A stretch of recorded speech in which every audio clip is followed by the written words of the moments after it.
Senator Lindsey Graham. Senator, thank you. Always good to have you with us tonight. So you heard what the president said today. He talked about Easter, wanting to get these things open. He said we have to go back much sooner than people thought. Do you agree? Well, I think hopefully we can do it before Easter, but it's got to be conditions-based. I want to get out of Afghanistan, but if the generals tell me we'll get attacked if we get out too soon, I won't get out. To the president, you're right to want to jumpstart the economy, but don't try to create an economic bump that leads to a spike in the virus. Our goal is to destroy the virus. So any decision to open up the economy based on age or region needs to be scientifically blessed by the experts.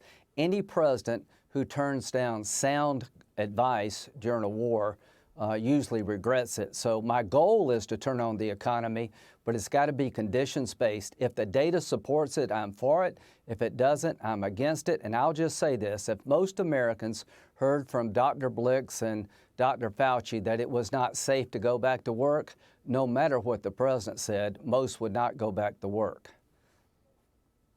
Yeah, despite what a lot of people are saying, Dr. Fauci went out of his way several times today to say that the president does listen to his advice. He does. And that he felt that it was divisive to suggest that, to try to pit them against each other doesn't really help anybody in this country. But do you feel confident, you know the president well, you talk to him a lot, that he will listen to their advice on this? Yeah, I'm very confident he will, because this president has the best medical team around him. The vice president's done a wonderful job. And you're right, Mr. President, to want to turn back on the economy, but we got to do it smartly. And here's what I would suggest. Dr. Fauci said, based on the data, there may be regions that we can open up. There may be demographics, younger people may be able to go back to work without a lot of risk. But I would make my decisions based on my medical experts. The goal is to open up the economy, but it needs to be conditions-based. The number one decision the president made smartly was to stop travel from China early on. Only God knows how many people are alive today because he stopped travel from China. Don't undercut that decision by wanting to open up the economy too quick. It's got to be based on sound science. Yeah. All right, let's turn to the bill on Capitol Hill, the Senate bill tonight. Where does it stand? Is it the right bill?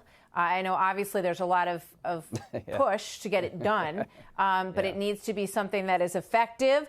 And what are the problems right now as you see it for tonight?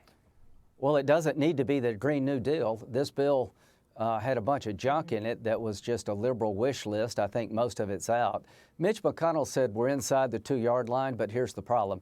There are 20 people playing defense. They're all kind of special interest groups trying to get a little bit more, trying to say no to this, no to that. Here's what I say. If we don't have a bill in the next 48 hours, every member and every staff person up here should lose their pay and their benefits until we pass a bill. Martha McSally has legislation to do that.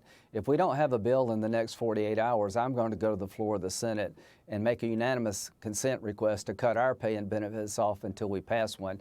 I am hopeful, but I've been hopeful for the last 48 hours. Pass the damn bill. People are out of work. They need a paycheck. The doctors and nurses are under siege. They need medical supplies. Small business has been put out of business. Let's put them back in business. Enough already. Pass the damn bill. So, I mean, what do you think is reasonable in terms of a timeline? When are we going to see this vote? And the House isn't even in session. Tonight. Okay, so you believe the bill will pass tonight in the Senate? If it doesn't pass tonight, there's no good reason. There is no good reason left to deny the American people the relief they need. Every restaurant and bar in South Carolina is closed. As long as you can't congregate with 10 people or more, the entire economy is shut down. So people need a paycheck. They need to have burdens taken off them, their student loan payment deferred. There's so many good things in this bill. There's $2 trillion. It is very generous. And what's holding this bill up is special interest politics. And if in the next 48 hours we do not pass this bill, everybody in the country should cut off our pay. Well, I'm sure there's a lot of folks that would have no problem with that and do want to see a resolution here that's the best thing for the American people.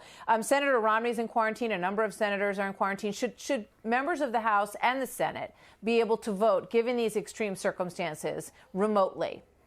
Yeah, we're in a war. We're in a two-front war. We're in a war against a virus. And here's what I would say. Watch what's happening in New York.